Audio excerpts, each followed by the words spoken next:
Case with us today. Just by way of introduction, my name's Nick Miller. I'm the Executive Director at the Venture College, which is a program in the College of Innovation and Design at Boise State that helps students to launch their ventures. We have partnered with Trailhead on this effort that we call Survive to Thrive, where we have conversations like this with people that are working in the startup space in Boise and really from throughout the state or country in some cases. And we're trying to just recreate the community that Trailhead and the Venture College typically have in person via a Zoom call, as well as, TM mentioned, we have folks tuning in on Facebook Live as well. So we're really excited to have this conversation today with Leif Elgethun from Retrolux and James Wagoner from Joule Case.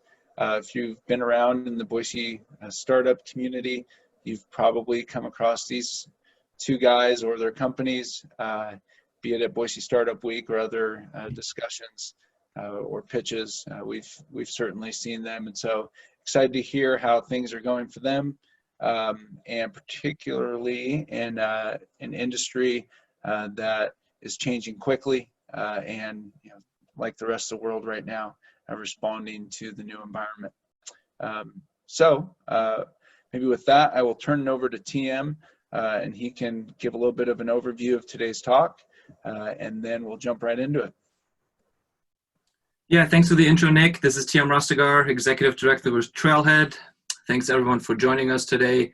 Let me just set the table for today's theme. So the theme itself is innovation and energy. And for that topic, we have two very intriguing Idaho-grown startups here with us today. Both are active in the clean energy vertical, which to me is a vertical that's not known for a lot of startup activity. And I'm here today to learn more about that.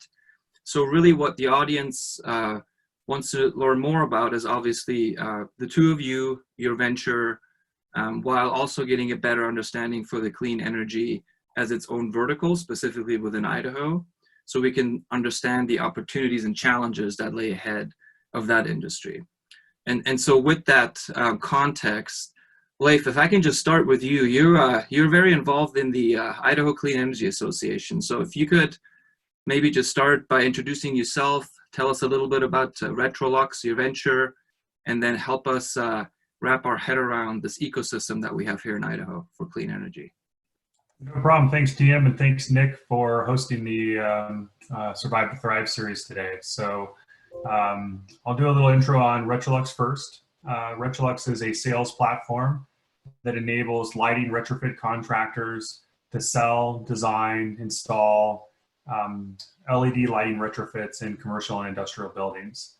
And so we effectively have built a combination of Salesforce and Autodesk and maybe even a little bit of Amazon, purpose-built for the lighting retrofit business.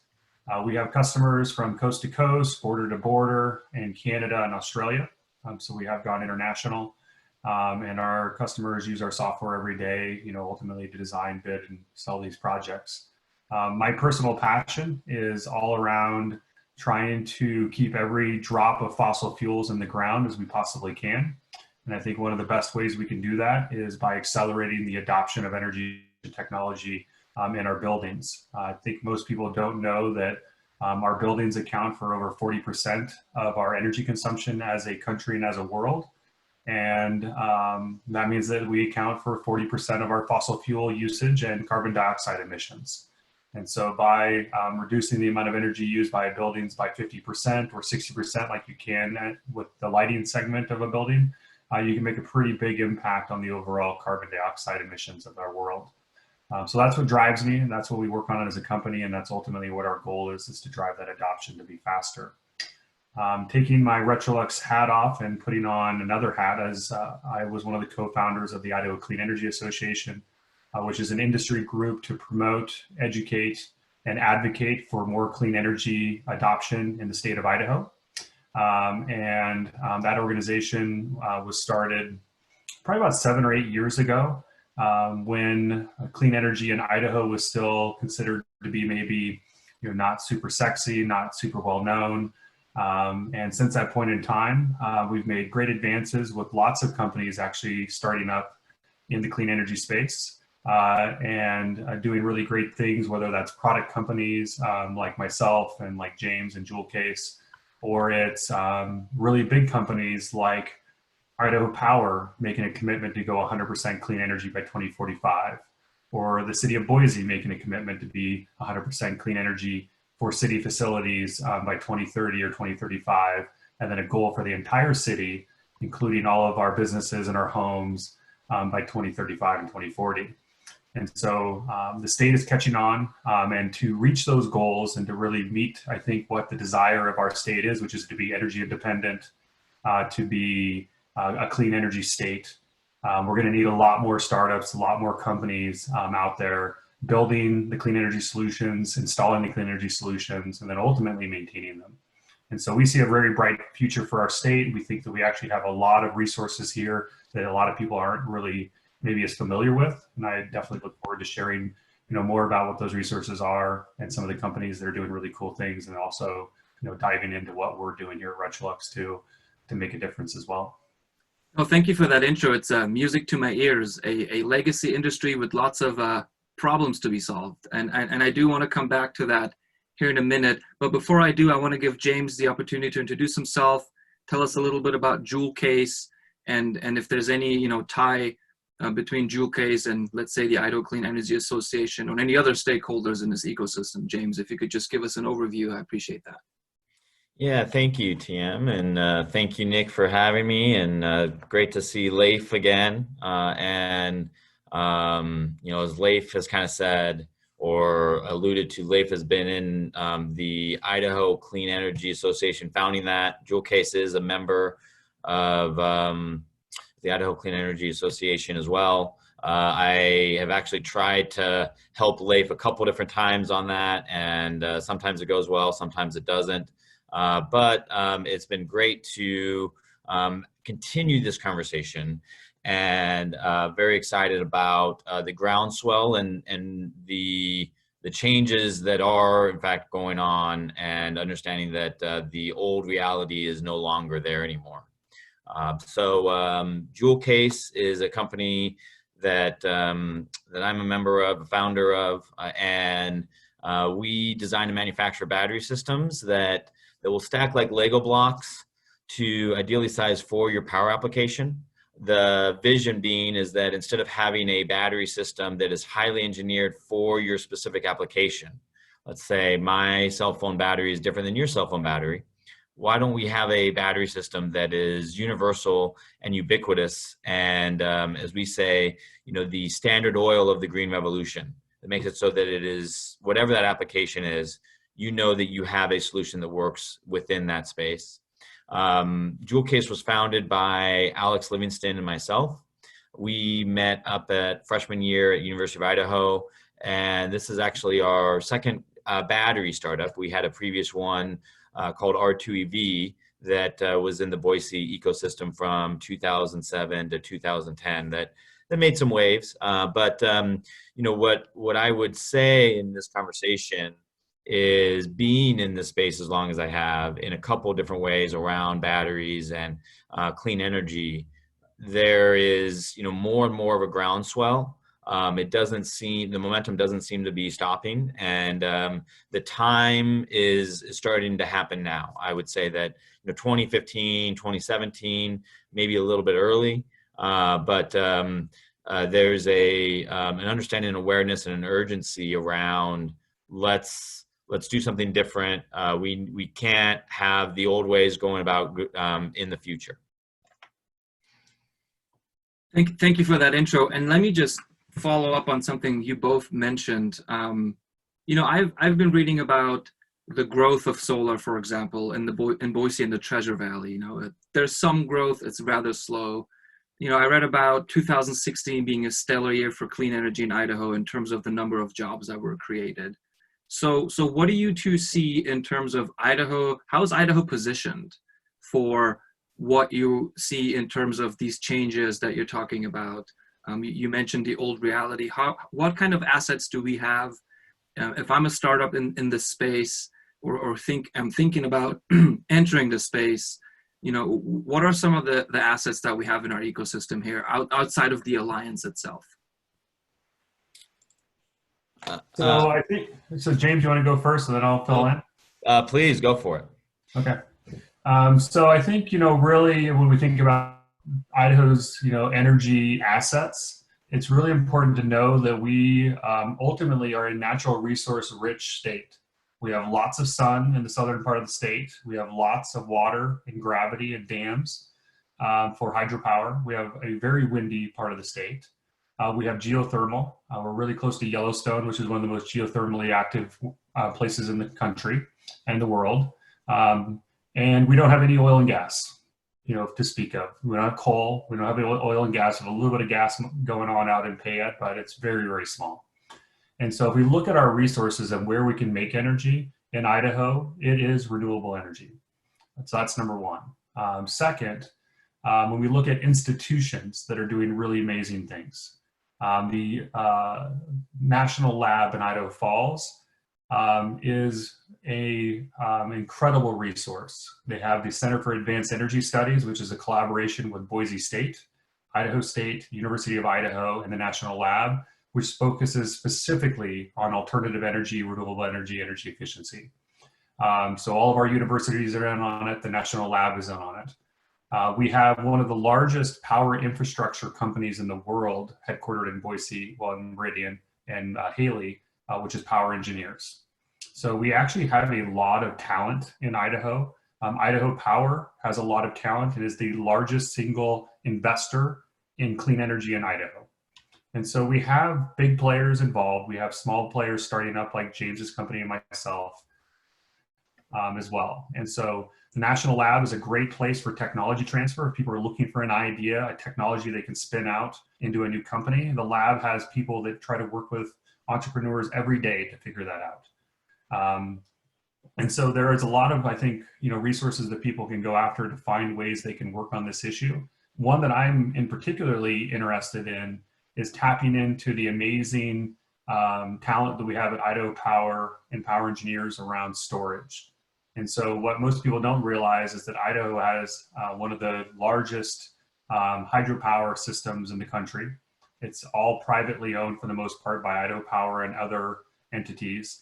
And the ability of managing those dams and that reservoir behind it effectively is a huge battery. And so our ability to understand how you can use gravity batteries, which is what a hydropower dam is pretty extensive as well.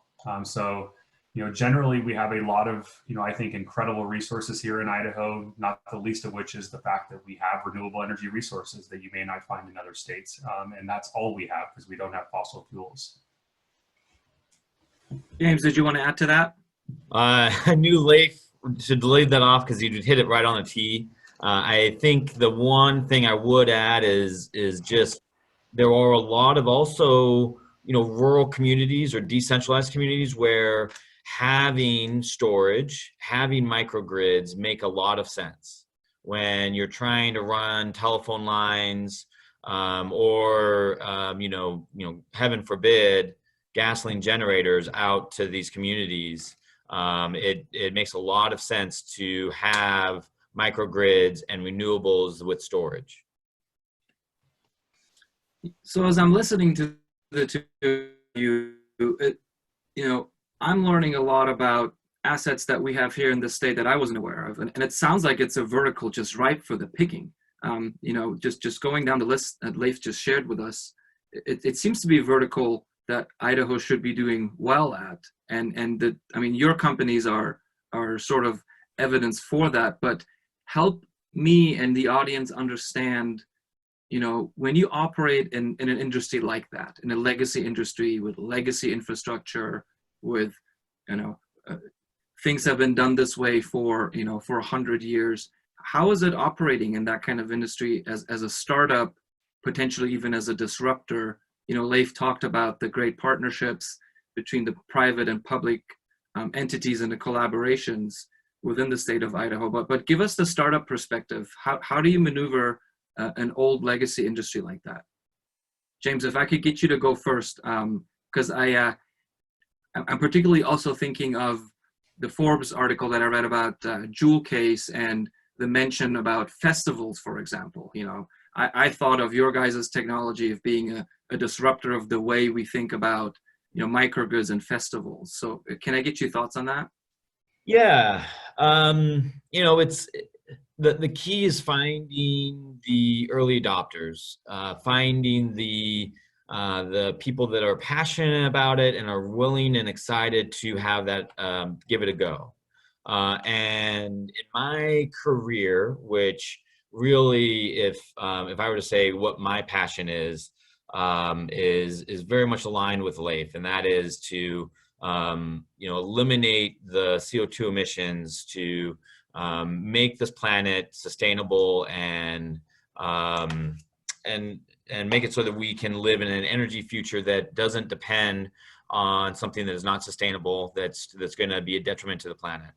And when you're in a space like this, it isn't a sake of, you know, you're having some new technology because it's some, you know, cool new technology.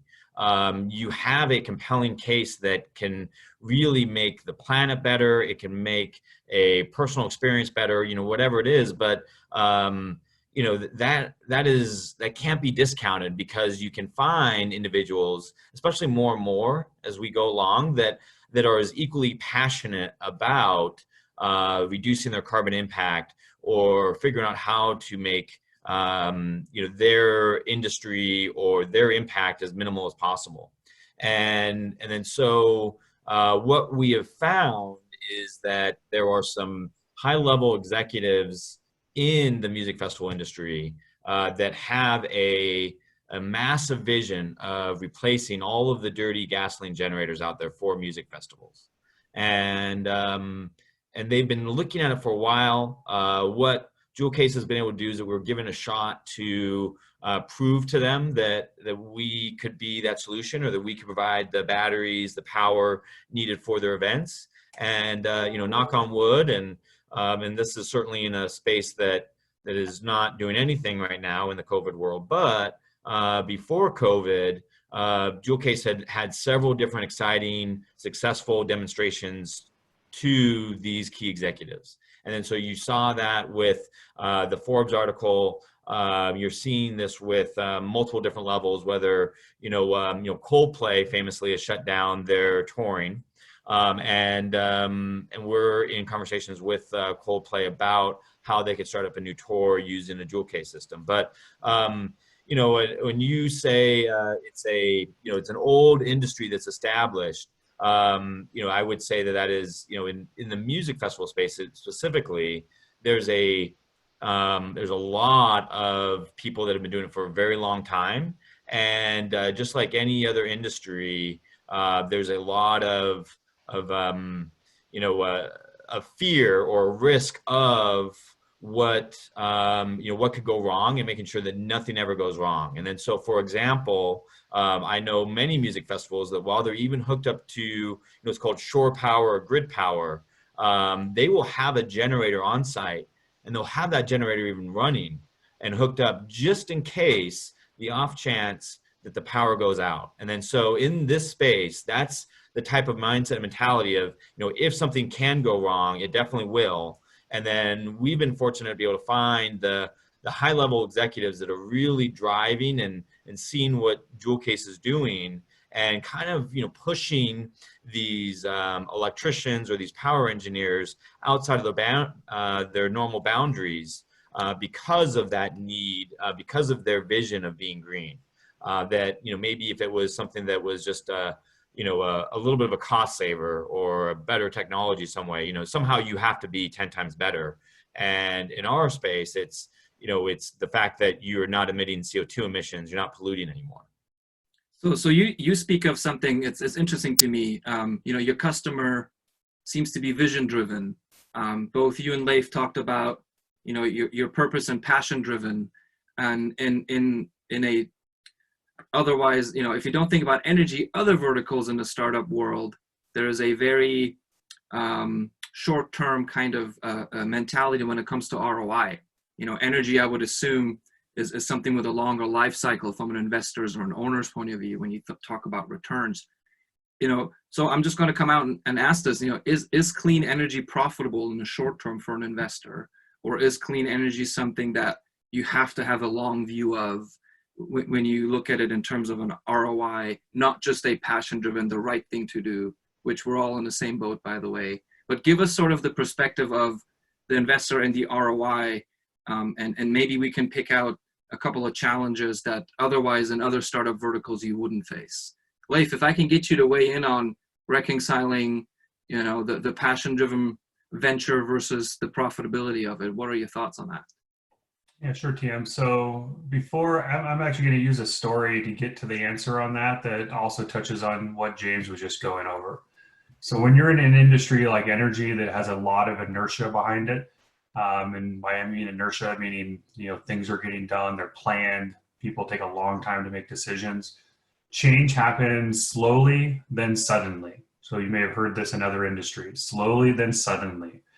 And so for that to happen in the energy space, you need to have the technology be commercialized and proven enough. So that's key number one. So there's a hard science component to whatever it is that you're doing being as good as what the current industry is using, because people are very risk averse.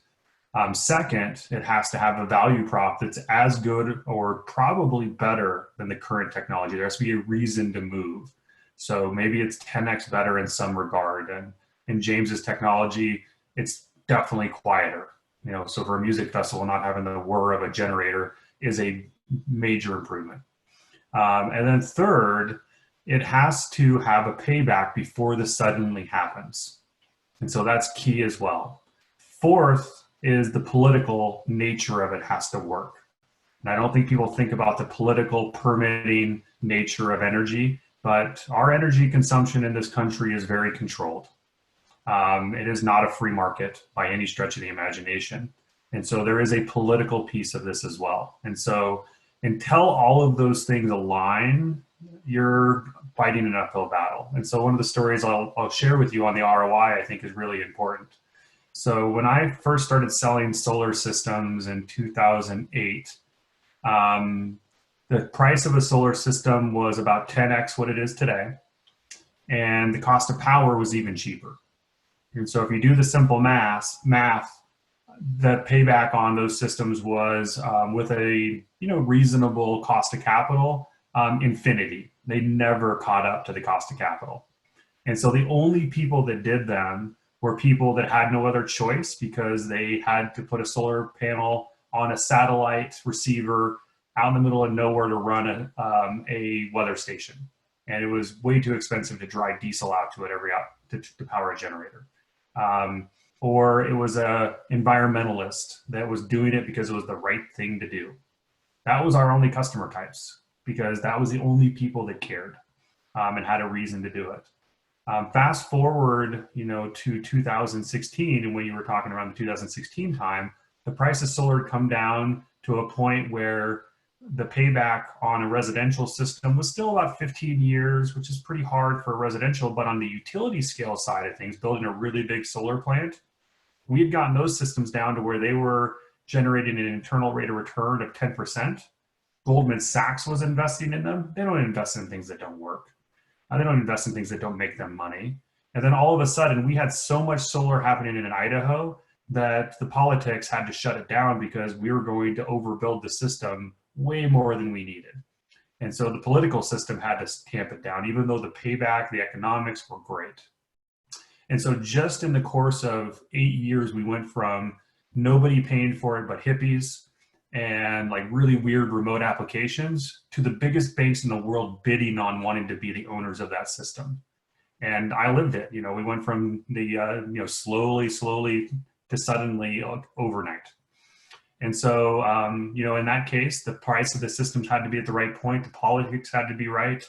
You had to be in the right place at the right time. And there was a ton of solar that got installed, and it was so darn effective that we had to pull the plug on it as a state because we were going to overwhelm Idaho Power's ability to ensure that people had fair pricing for power and that the grid was stable, And so now we're figuring that out, and Idaho Power is figuring that out. And they're ready to say, well, let's go ahead and make the whole grid clean and let's finish the job. Let's do it in a way that, is safe and fair and all of those things as well.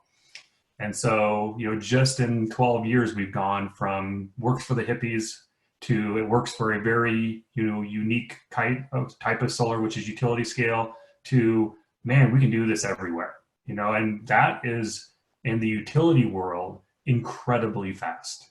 That's like a blink of an eye. And so the ROI is great for certain technologies and certain applications now. It's getting better. And as new technologies come to scale, whether that's battery technology and they go through their own cost reduction curve, more and more applications, more and more people will be able to acquire that technology. And ultimately, clean energy generally is winning across the board at this point on an ROI cost effectiveness basis. It's now about reliability, grid uptime, things that are more technical, more political, but the economics are great.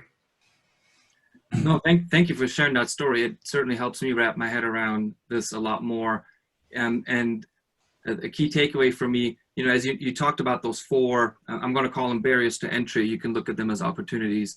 But, as a startup, if I were to have to, manage those four, and I'm going to call them variables, if you will, I have very little control over that. It seems like those barriers of entry, that they're intimidating. And so, as I'm listening to you, when the change is slowly progressing and then it happens suddenly, as a venture, I would have to pre-position myself for that sudden change way in advance.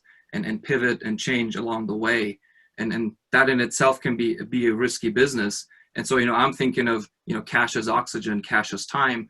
How much cash can you possibly burn through by the time a sudden change then suddenly validates your value proposition in the marketplace? And I'm thinking of Joule Case. I've watched Joule Case, pitch at many pitch competitions, try to raise funds that way. James, can you give us sort of an understanding of your strategy on going to these pitch competitions and any other funding efforts you have going on right now at Joule Case? Yeah, that'd be great. Happy to, TM. And a little bit of a backstory about Joule Case is that Alex and I founded Joule Case in 2015. And then so while there's been a lot of activity and a lot of excitement recently, that's not always been the case. And then so the theme of it happens very, very slowly and then suddenly is very much the case within Joule Case as well. And for most of that time, really until 2019, Joule Case was very scrappy. It's just Alex and myself. We're kind of fumbling around with battery systems. We were fortunate to have several customers that were willing to buy a product from us, kind of support our endeavors, allow us to progress in our thoughts and our product development. But it was not anything other than just Alex and myself. And then come, now present day, happening so quickly, suddenly, now Joule Case does have a team that's built out. And in 2015, Alex and I were very excited about what this was going to entail, the future of batteries and how important it was going to be. Our timing was not right with that. It took a lot longer than we thought it would be, but also, we were able to be scrappy enough and really, really clamp down enough to make it so that we could go through those years, or to, those customers were very, weird one-off customers, not anything that you're going to find that would be very exciting. And then conversely, in 2020, there's people understand it. People get it. They get excited about it. Everyone's resonating about power and security and microgrids and batteries and solar that wasn't happening before. And then so we've been able to ride that wave as best as we can. And it's been very exciting. And I think it's going to be substantially larger as we go forward as well. Hey guys, one question that's come up here, and I think it's timely, is that right now, obviously with the pandemic, the world is really looking for innovations in a highly regulated environment, and both the advantages of having this opportunity, so to speak, but also the challenges of innovating in an industry that in some cases very much rightfully so is heavily regulated. Any thoughts or tips for folks that work in heavily regulated industries that may be seeking to innovate? Obviously energy is one of those heavily regulated industries, and I know we have some other folks on the call that work in similar fields, but just looking for some information or tips on advice that you may have for other entrepreneurs working in those heavily regulated industries. So I'll take a quick stab at it. I think generally when you're in a heavily regulated industry, it's really important to spend the time required to understand what the regulations are, and almost as importantly, understand any movement and where those regulations are heading. And the reason that's important is that in a heavily regulated industry, as a startup, you don't have the ability to change the regulations. You have to assume you're going along for the ride, at least early. And so you don't want to build something that is illegal and just can't be done. And you surely don't want to build something for today that's not going to be something that's useful in 2 years because the regulatory world is changing. And so I think you have to be really careful to understand the regulations today, where they're heading, to ensure that you don't get yourself in trouble in those two ways. Second, I think you need to understand the timing that it takes for whatever it is you're building to actually get involved into the system. And so, if you're going to do a next gen energy system and that is going to require some type of regulatory approval, what does that regulatory process look like? And that's something that's very unique, and I think even more challenging in healthcare, which is a major problem for COVID, is how regulated that industry and how much effort goes into proving things out before you're allowed to release them. And energy is similar. Like, you're not going to go overhaul the US electrical grid before you do a bunch of pilots. You're going to prove it works over and over and over again in different applications and let it run for a long time before anybody will let you deploy it at scale. And so what does that regulatory environment look like? How long does it take to get a product to market? And then you're going to need to make sure you include in your capital raising, financing requirements, the money it takes to get through that, and the money it takes to survive a uncertain landscape to some degrees. And in some cases, you may say, this is a big enough deal that we're going to change the regulations. And so then you're going to need money for that.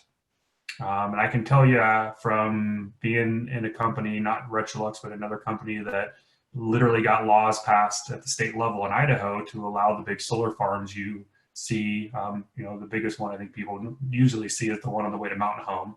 But to get those to work, we had to pass a state law. And I don't even want to tell you how much the lobbyists and lawyers cost on that. I mean, if we had known when we started, we may not have started. So knowing what all those costs are is important. And that means, to some degree, if you're a founder in that industry, you either better come from the industry or have some experience in it, or have a co-founder that does, or plan on spending a couple of years getting in and figuring it out. I think I was in the energy industry, trying to learn how in the world it all worked for 5 years before I had any idea how it really all fit together. And I was trying. So, definitely budget extra time in regulated industries to figure all that out and to understand what you're up against. To stay on that topic of funding, Leif, I'd really like you to share with us in the audience the news around your partnership, or Retrolux's partnership with IdeaShip. I watched that the news from afar, and I was thinking to myself that that's a unique partnership, because there's not just money involved, there's also expertise and industry relationships involved. And I just sort of rationalized it to myself, that makes sense for a highly regulated industry with high barriers to entry for the big private established companies to form partnership with early stage companies, which in a way is what Trailhead is doing here locally. Tell us about the deal. Tell us about what you thought about as you agreed to it, and what the future holds and what you're hoping to get out of it. Yeah, definitely. So number one, I think you're right. Anytime you're in a heavily regulated, technology heavy industry, you'll find that the big players have learned that they don't know how to move fast anymore. Like, to thrive and survive and thrive in a heavily regulated industry at a high level, like, you get really good at playing the game. And that means that almost by definition, you're really bad at innovating in that same game, because that's not what you're good at. And so they really look to partner with startups that are innovative and aren't bound by, that big inertial effort to keep their business units running profitably. And so I think that's why you see Panasonic, and we've also won in a recent competition and some money from Schneider Electric, which is a really large electrical component company and energy services company out of France, similar in size to Siemens and Honeywell and GE for people here in the US. And they're looking for innovators because they've lost the ability to do that. Why we're excited about that opportunity is that we're not experts in patents. We're not experts in what patents and what IP is already protected in our industry. We're not experts in writing patents. We're not experts in understanding what we should patent. Of all the ideas that we have going around in our company, which ones have value? Which ones are going to drive significant moat building for our company, and really ensure that we can protect the assets of the company? And what is the value of those assets? And so we were really excited about the partnership with IdeaShip, which was a 2 LP fund. LP meaning limited partners, meaning there's 2 investors in the fund. One is Panasonic.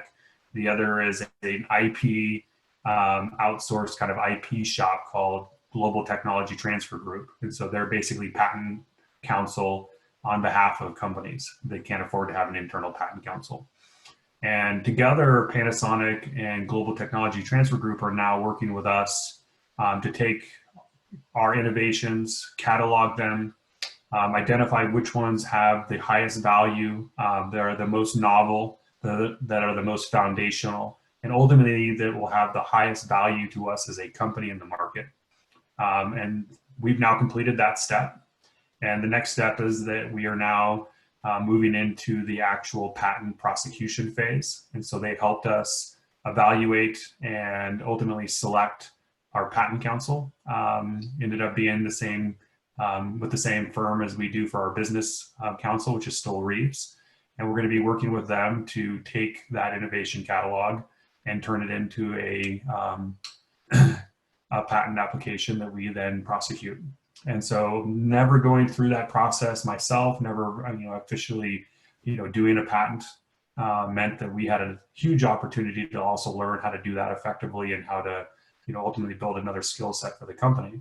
And it's something we never would prioritize, not something we wouldn't have the funds to afford to do.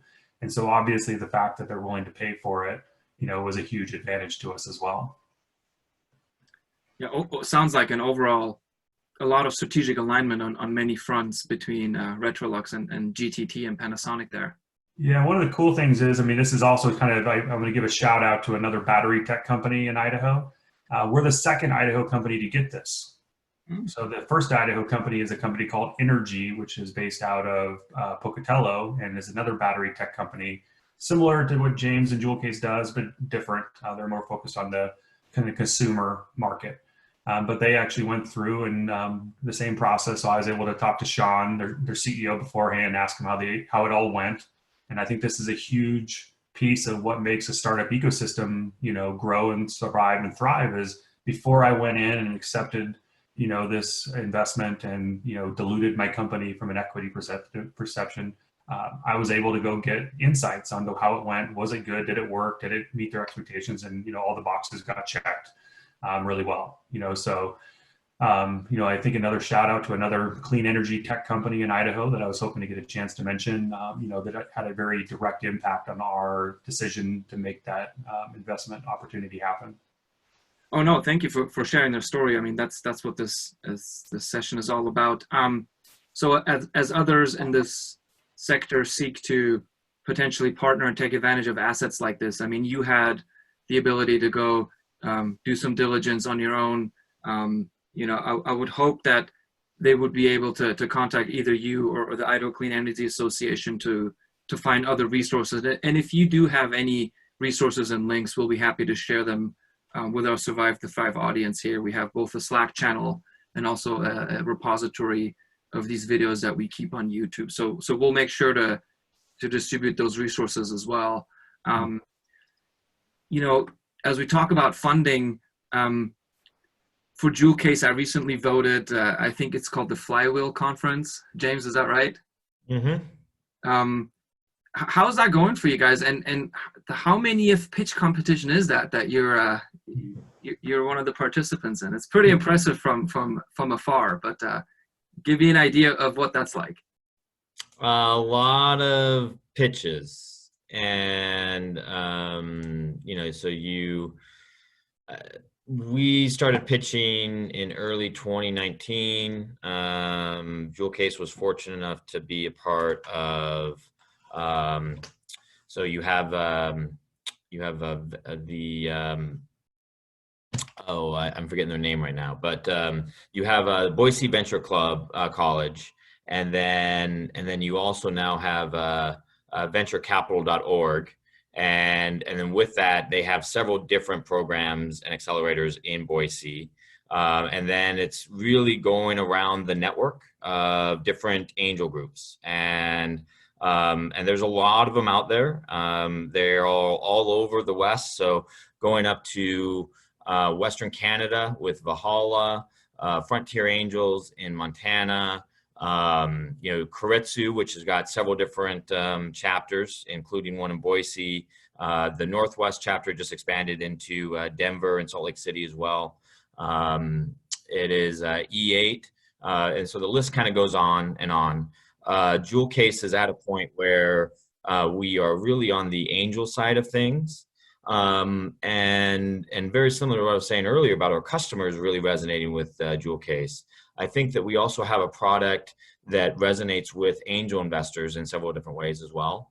And you know, it's been a great ride. It's I would say that all of the pitches have made it so that we are you know, we have a very dialed in story on how we present it, and how that really can you know, get those angels excited about that opportunity within Joule Case. And so yeah, we've been able to raise a good amount of money. It does take a while to get that that flywheel, so to speak, going. And then once you're kind of in there, you'll get these introductions going as well. So there was a warm introduction into the Flywheel Conference, which was excited about, and then we'll, you know, knock on wood, see how this all goes. But there is a pipeline of investors that you certainly need to have, and you need to also make sure you have that long-term strategic plan of how you're going to fund your company going forward.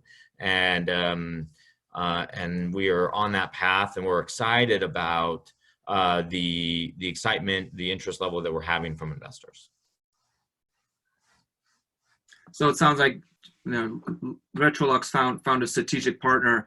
It sounds like other than pitching for money, investment, or prize money, you're also looking to build relationships and potentially find a partner. What would that partner look like for Joule Case? I remember you pitching, and you painted a picture of me as a consumer seeing your product at a Lowe's next to a generator, right? Mm-hmm. And so tell us about that a little more. Help me wrap my head around that side of your business. So, you know, kind of what we said earlier, or how I described Joule Case, is it's a battery system that has a form factor that allows multiple different use cases, applications. It's the, you know, having something that bridges it from music festivals to a building backup power, and having something that requires less engineering.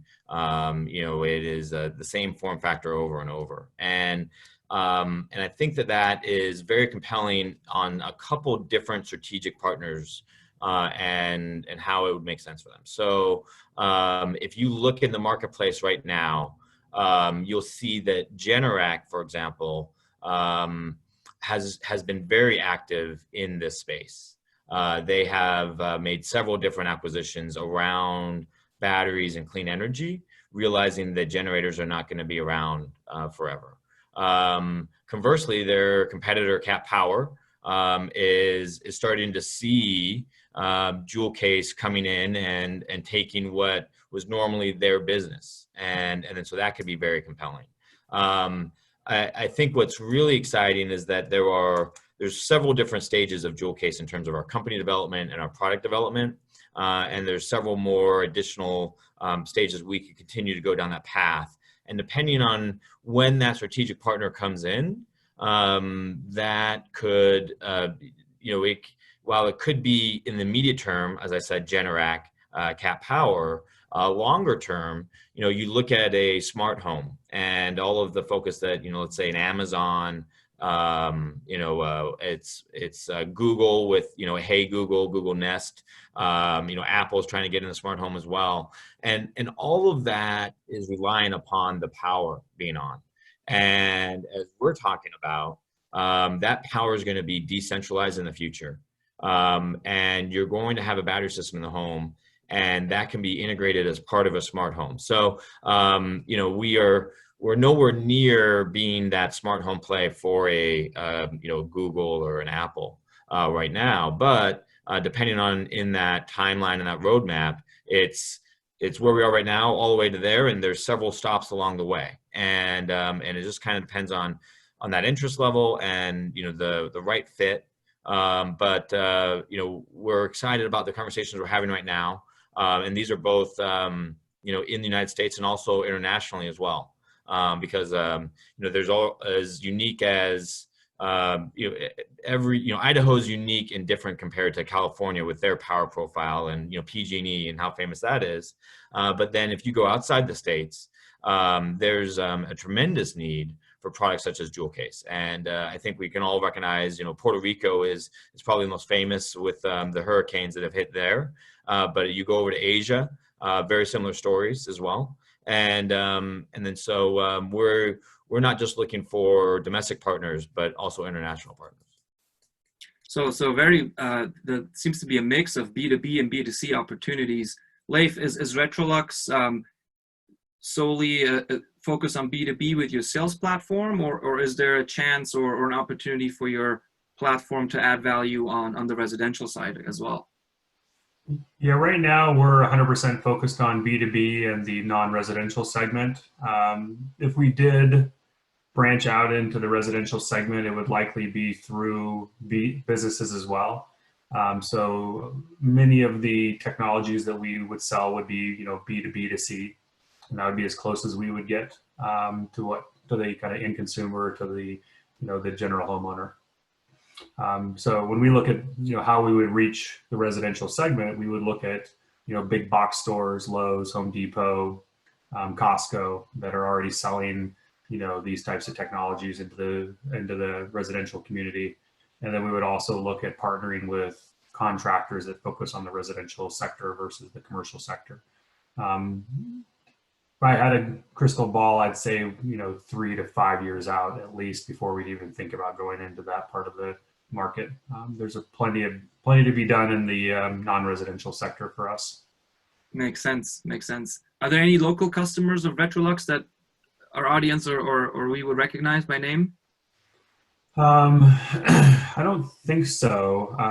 We don't have, the companies that we work with are generally kind of under the radar of the general population anyways. And in Idaho, the companies we work with are pretty small. So Sprout Energy is one. There's another company that's actually relocating to Boise. So we're going to have a new Boise customer, even though it's not a new customer to us. So we're excited about that and the fact that they're moving to Idaho and, seeing, I think, the great value that we have in Idaho for not only running and starting a company, but, raising a family and being outside of the big cities. Well, if you and Retrolux had anything to do with their decision to move to Idaho, thank you for that. Unfortunately, we didn't, but it ended up being a positive in the conversation for sure. Very nice. You know, the one story I had about batteries, you know, I grew up in Europe, and Dyson, there was a time in the late 90s where Dyson was in everyone's household. Everyone had a Dyson vacuum cleaner handheld that you didn't have to plug into the wall. It was the latest and greatest. And years later, it was a Charlie Rose episode with the founder of Dyson. And as he talked about Dyson strategy and as they approached the market, you know, he really said something that stuck with me. He said, you know, Dyson is not a vacuum cleaner company. Dyson is a battery company. And then he laid out his vision on how he happened to choose vacuum cleaners as a vehicle to productize his technology, and that it wouldn't stop there, that they're looking at locomotives and airplanes, which, you know, 15 years ago, that sounded like a pipe dream. But, you know, fast forward to today, and those opportunities are feasible, it sounds like to me. Yeah, Dyson's an interesting example. There's a recent article that just came out on Dyson and the $500 million he spent trying to build a Dyson car that they just pulled the plug on. And so he did give it a solid effort into the you know, transportation world in the form of a car.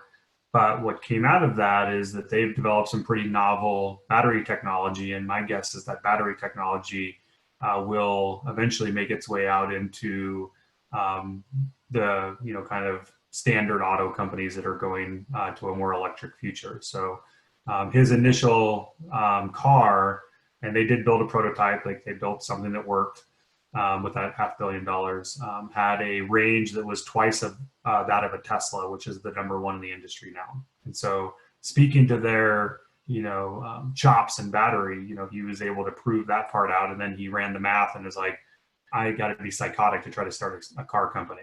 So he'll leave the psychosis to Elon, who seems to have no problem with running that type of a company. But I think it was a little too risky for Mr. Dyson to think about losing, you know, $10-12 billion before the thing ever got to profitability. Yeah, it's a lot of vacuum cleaners they would have to sell to make up for that. Indeed, it is.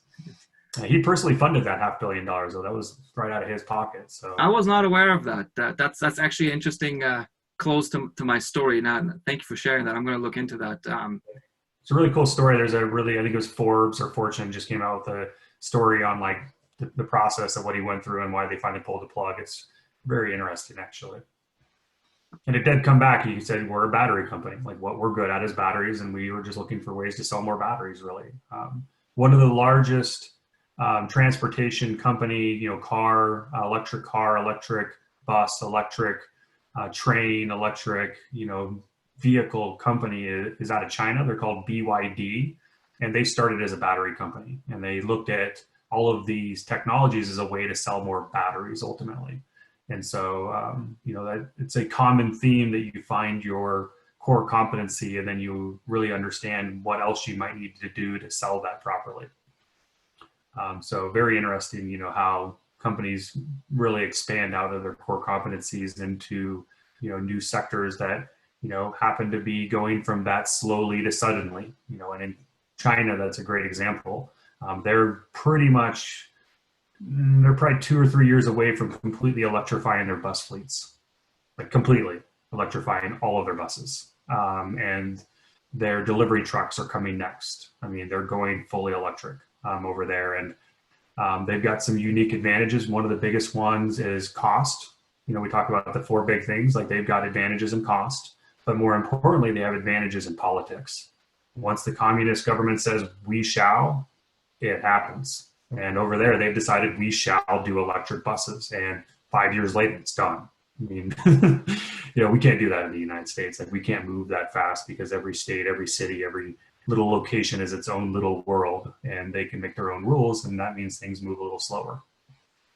Yeah, benefits and drawbacks to both models. But when you particularly think about energy and its long-term implications on the planet, you know, one might wonder, there's one model of, you know, laissez-faire free market versus the other, the command and control, really makes you think about it, especially during these times as we're facing a health crisis, yet another area where you might want to ponder between the two. But it sounds like energy is one too. Mm-hmm. Yeah, the transition in a regulated industry, when it's more controlled, centrally controlled, means that when you decide to do something, it can go faster.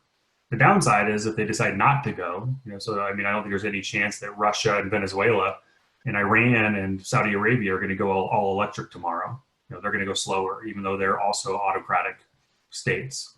Yeah, but OPEC might have some different opinions on that. Back to that fourth, the political factor that you pointed out earlier. Exactly.